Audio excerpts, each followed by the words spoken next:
Federal Trade Commission Chair Lina Khan grilled by House Republicans Thursday in a hearing before the House Judiciary Committee. Now, this coming just days after the FTC suffered a setback when a judge ruled the Microsoft Activision Blizzard deal can move forward. Here with all the latest details, we have Yahoo Finance's Alexis Keenan and Dan Howley. Now, Alexis, we'll start this off with you and just set the scene for the hearing.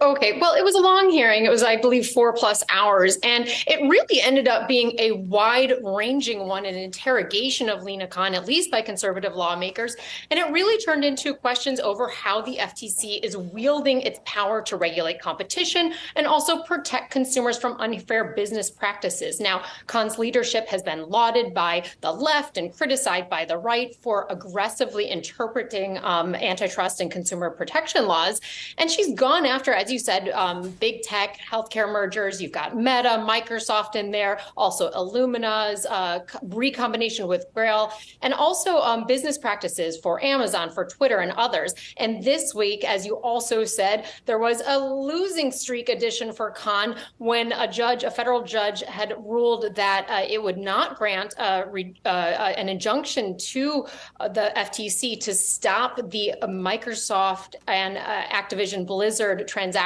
from going forward.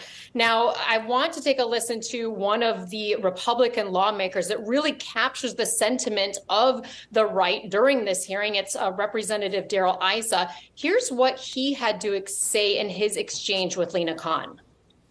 Our problem here today, my problem here today, is that you're a bully. I believe you've taken the idea that companies should have to be less competitive in order to merge, that every merger has to be somehow bad for the company and good for the consumer. We laid out our view about how the antitrust laws apply in nascent markets.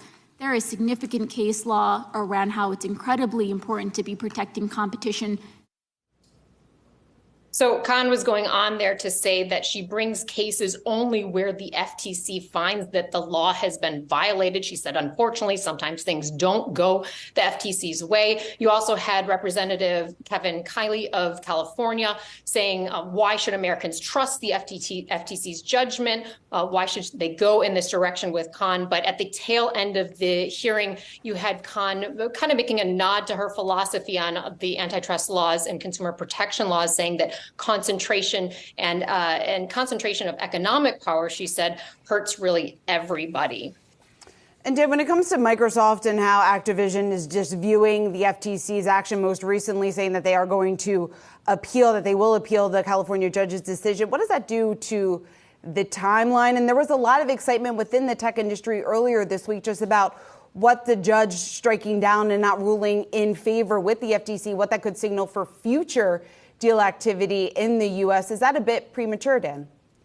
Yeah, there was a lot of kind of discussion of this is going to happen now, and then the FTC appealed that decision. And so we don't really know where things are going to land at this point, whether or not that appeal will be approved or the original ruling will be upheld. And so, this is a big deal, obviously, for Microsoft. It would make them one of the largest video game companies in the world by revenue, the third largest behind Tencent and Sony, and then the second largest console maker in the world in front of Nintendo, which it lags behind right now.